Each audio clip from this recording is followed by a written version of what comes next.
Cycle से अकेले निकला, विचार करने वाला कर लेता है कि नहीं?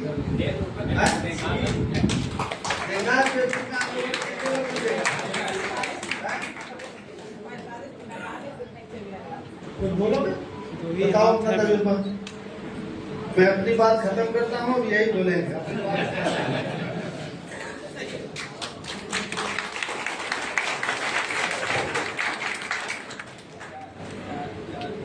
मेरे तो पैर कांप रहे हैं। इस मंच पे जन अधिकार पार्टी के संस्थापक माननीय बाबू सिंह कुशवाहा जी, हमारे गुरु जी, जन अधिकार पार्टी के राष्ट्रीय अध्यक्ष माननीय श्रीमती शिवकन्या कुशवाहा जी, मंच पे आसीन सभी प्रदेश के नेतागण, बड़े पदाधिकारी और हमारे सामने बैठे सभी साथियों का मैं नमन बंदन और हृदय से स्वागत करता हूं। साथियों, मेरा नाम है मोहन सिंह कुशवाहा और मैं बहुत सुदूर बिहार बॉर्डर कुशीनगर जिला, जहां बुद्ध भगवान की महापरिनिर्वाण स्थली है, एक तमकुही राज विधानसभा है। मैंने ये घर से संकल्प लिया, जब भी मीटिंग होता था तो हमारे मीटिंग में बार बार हमारे कार्यकर्ता ये बोलते थे कि गांव में चलो बात करते हैं, गांव में चलो बात करते हैं। लेकिन जब निकलने की बात होती थी तो ये उनकी आवाज आती थी कि किसके दरवाजे पे चले। सबकी बात सुन हो जाती थी कि आखिर जाए तो कहां जाए और बात किससे करें। इस बाबूजी की बातों से मैं बहुत बार प्रेरित हुआ हूं और जब तक आप लोग इनको किताब समझ के पढ़ेंगे, वाकई आप सफल नहीं होंगे। जब आप लाइब्रेरी समझ लेंगे, उसी दिन आप सफल कर पाएंगे।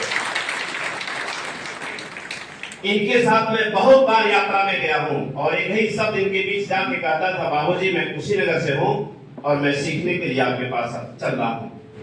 एक बार ये जो मीटिंग में मेरी ये बात को कह ली, बहुत सारे बच्चे सीखने के लिए चल रहे हैं, वो बात शायद मेरी ही थी और मैं जो मीटिंग में सुन के कई लोगों से बात करी कि मेरी आवाज देखिए जो मीटिंग में चल रही है।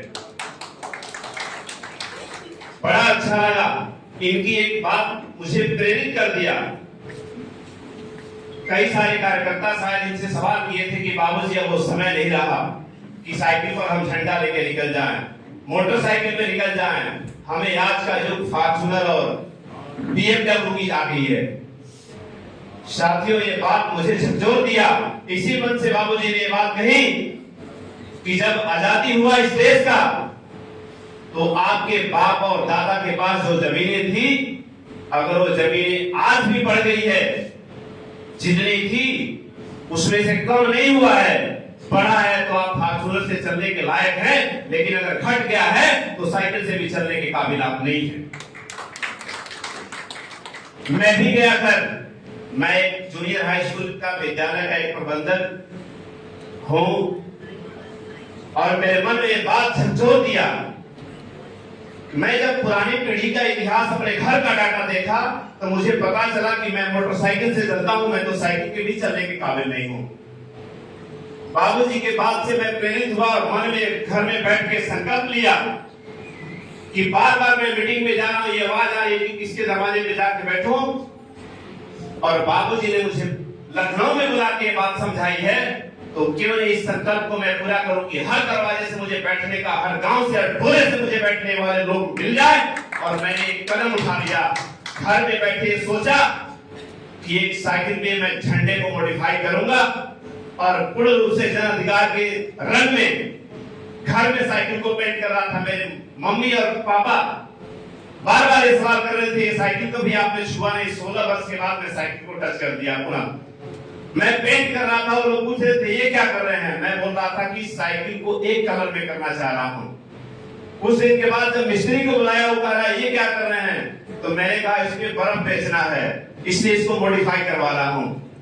फिर उसके बाद से जब झंडा लगा मांगने तो हमारे कार्यकर्ता साथी पूछने लगे इतना झंडा सारा क्या होगा।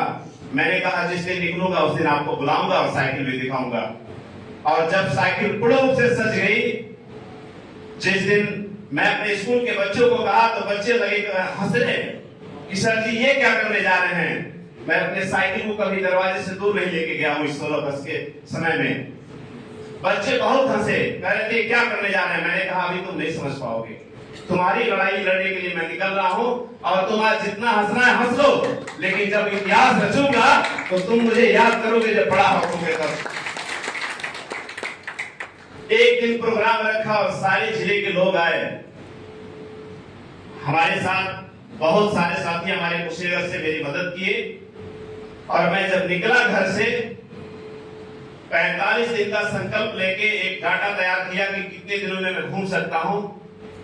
एक उसी बक्से में एक बैग रखा, बैग में सारी सामग्री अपनी रखी, उसमें एक बाजा सेट किया और 7 झंडे जो हमारे साइकिल पे आप लोगों ने देखा होगा लेकर के घर से अपने माता पिता के आंसू को देखते हुए मैं घर से निकल गया, विदा हो गया। 45 दिन तक मेरे भाई बहन लोग रुला देते थे।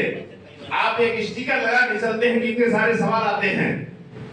मैंने अपने साइकिल पे इतने बड़े झंडे लगाए थे, कभी कभी गांव में घेर लिया करते थे और हजारों के सवाल होते थे, लेकिन आपका भाई जन अधिकार का शेर सबको जवाब दे के आता था चौंकाने का वहां से। मैं उस गांव के अंदर अपनी बात कह के आता था कि मेरी ये जन अधिकार पार्टी, उसमें वीडियो आप देखिएगा, कहीं नहीं डगमगाया हूं। उन आंसुओं को अपने अंदर पिरो के रखा, सजा के रखा। यार मैं इस दर्द को सह लूंगा, कल मैं अमृत बन के निकलूंगा और इनकी बात को मुझे समझ आएगी और ये मुझे स्वीकार करेंगे। जहां भी भाषण देता था और जब मैं चलता था तो लोग फोटो खिंचाने के लिए और बात करने के लिए तरस जाते थे, भैया आपने बात जो बोला है वाकई बहुत सटीक बात बोली है। मुझे भी बड़ा अच्छा लगता था यार, जो मैं नारे को दे रहा हूं लोगों में, वो नारा वाकई लोगों के दिल को छू जाती थी। कई सारे लोग कहते थे कि यहाँ पूरे बीजेपी वाला गांव है। मैं कहता हूं मैं जाऊंगा वहां पे, और जहां चौपाल होती थी, जब आप वीडियो देखे होंगे तो आप देखे होंगे उसमें जो चौपाल होती थी, मैं वहां खड़ा होता था अकेले, उसमें माइक लगाता था, ऑन करता था, मैं कहता था मैं आपसे वोट मांगने नहीं आया हूं, मैं जन अधिकार का एक कार्यकर्ता हूं और मेरे पार्टी की कुछ विचारधाराएं हैं। आप अगर समय हो तो सुन लीजिए। मैं वोट अपील करने नहीं आया हूं कि आप मेरे पार्टी वोट करिए। और मैं बहुत अच्छे से उन लोगों को कन्विंस करता था, बात बताता था। लोग कहते थे आपने बहुत सही बोला। बात यही बोलता था, आपसे भी मैं बोल देना चाहता हूं।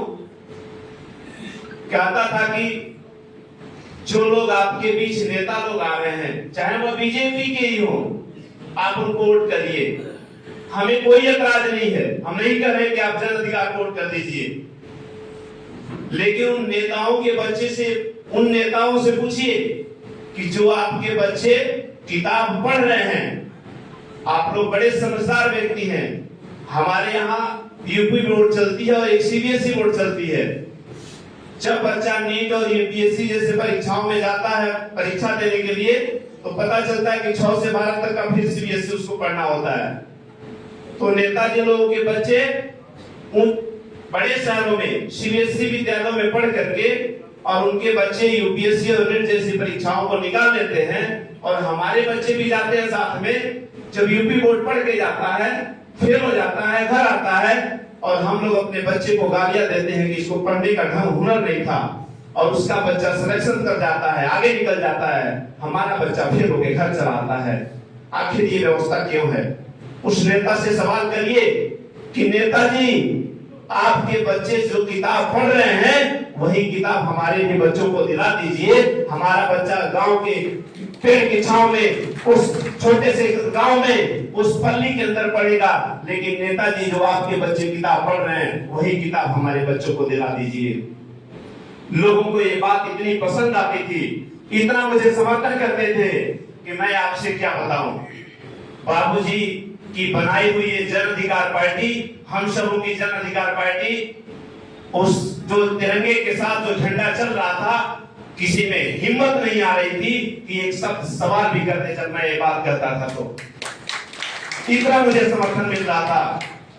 और मैं आप सबसे अपील करूंगा कि उन गांव में जब मैं जा रहा था तो हकीकत बात है, जो मैं सीख के आया हूं, जो तप के आया हूं, जीवन में वाकई कहीं नहीं मिलता, किसी किताब में नहीं मुझे मिल पाता। अब जो मुझे मिल गया सो मिल गया।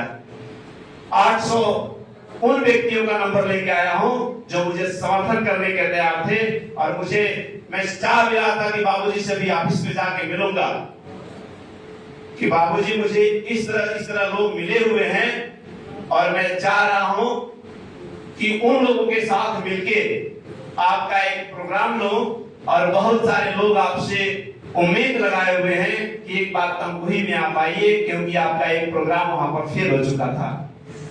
बहुत सारे लोग आपको सकारात्मक रूप से ढूंढ रहे हैं।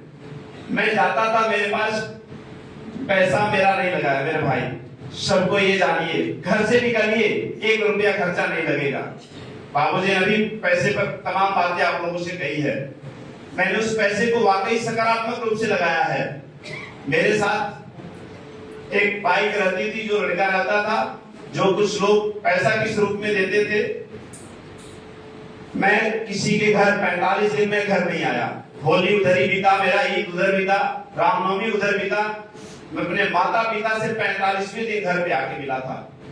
हमारे यहाँ प्रहलाद सर गए थे समापन के दिन। मैं किसी के घर जब रुकता था रात में, तो जो कोर्ट मेरी होती थी, कई सारे लोग खाना खिला देते थे अच्छे से। जब सुबह मैं 8 बजे निकलने को तैयार होता था, तो मेरे कोट में पता नहीं कैसे उसमें कुछ पैसे पड़े रहते थे।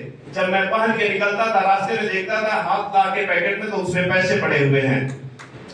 और कई सारे लोग जब निकलता था, आते थे हाथ मिलाने, उसी हाथ में पैसा होता था। मैं बोलता था ये क्या आप कर रहे हैं? वो बोलते थे चुपचाप रखिए और चाय पी लीजिएगा रास्ते में। इतना प्यार बाबूजी के नाम पे मुझे मिला है, मैं जीवन भर आभारी रहूंगा। साथियों, ये 45 दिन की कहानी है। मौका मिलेगा तो मैं जरूर उसमें से आपको बताते रहूंगा। और पूरी बात मैं यहाँ नहीं कर पा रहा हूँ, मेरे पैर पता नहीं इतने कांप रहे हैं। 15 दिन कौन करेगा सर?